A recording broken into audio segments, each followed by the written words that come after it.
Some call it a fair approach to property rights. Others, a blow to renters' rights. First Alert 6's Zina Taher explains what you need to know about a rule change that could be on the way for Nebraskans. Zina. Aaron, Brian, a lot of bills are making their way through the legislature right now, but there was a hearing for one in particular today that you might want to pay attention to. So right now, the city can require landlords to accept renters who use housing subsidies, so programs like Section 8. LB 809 takes away the city's power to order that.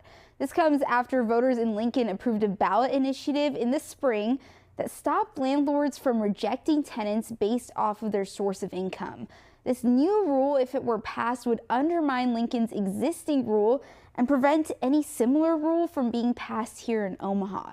It would stop landlords from rejecting Section 8 tenants, and that's something Omaha activists say is a goal of theirs. Zeke Rouse with Spark Omaha, an organization that works to revitalize neighborhoods in the metro, testified against the bill. He says limiting regulations on landlords makes it harder for Nebraskans to access safe and stable housing.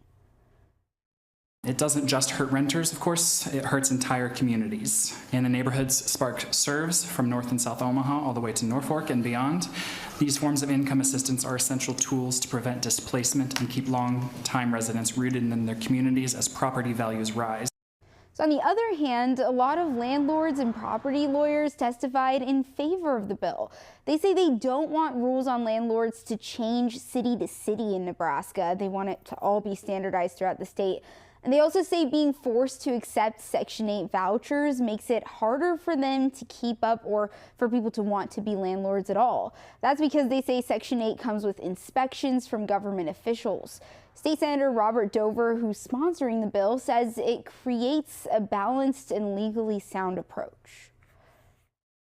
It promotes a balanced, legally sound approach to housing policy, one that respects private property rights, maintains consistent statewide standards, and avoids the legal pitfalls that have already emerged in other states. Advocates for tenants say this bill threatens renters' rights to safe and affordable housing. It's still in committee, though, so it hasn't gone all the changes it'll probably get yet. In the studio, Zina Taher, First Alert 6. Zina, thanks for breaking that down for us.